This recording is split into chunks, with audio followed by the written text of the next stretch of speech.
Всем привет! Сегодня мы с вами сделаем упражнение на физическое самочувствие. Актерам часто приходится это делать в кадре. Помните сцену в «Титанике», там где Ди Каприо и Кейт Уинслет мерзнут в холодной воде. И как они реалистично это делают. Конечно, вы скажете, там есть грим, там есть цветокоррекция, это понятное дело. Но без реалистичной игры актеров за счет грима и цветокоррекции все равно не выйдешь. Поэтому нужно уметь чувствовать и передавать вот это вот ощущение физического самочувствия от разных температурных режимов, разных погодных условий и тому подобное. Итак, поэтому мы сегодня с вами сделаем упражнение. Я вам буду говорить, что делать, а вы расслабьтесь, можете закрыть глаза и делать. Я сейчас поставлю какую-то нейтральную картинку, чтобы видео вас не отвлекало, а вы слушайте и делайте. Итак, представьте, что вы в лесу. До цивилизации еще очень далеко. Вы попали под дождь и полностью промокли. Вам холодно.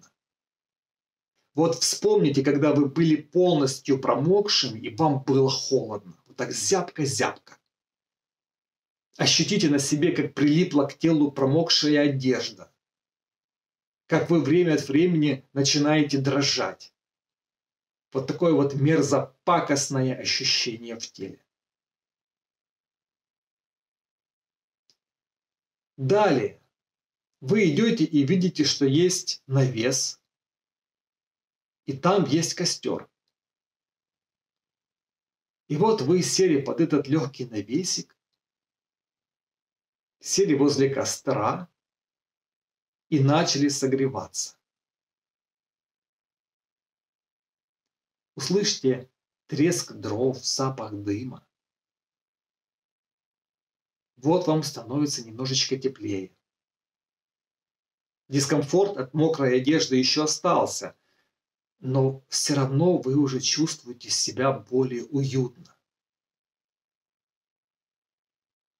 Вот вы уже приблизились чуть ближе к костру, и местами вам стало даже горячо. Влага на одежде быстро прогрелась, и даже когда вы отодвинулись от костра, одежда продолжала хорошо согревать и быть даже горячее, чем вам надо.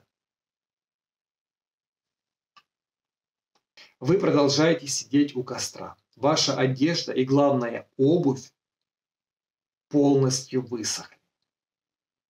И вот теперь вы почувствовали реальный комфорт и уют. Вам тепло, вы в сухой одежде. Вокруг красивый лес и свежий воздух. Дождь перестал идти. Прекрасно. Теперь открываем глаза.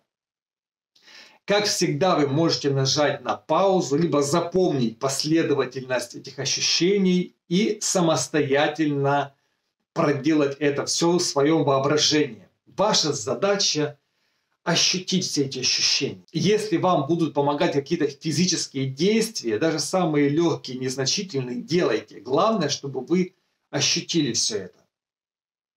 То есть не играли, не изображали, а ощутили. Делайте, у вас все получится.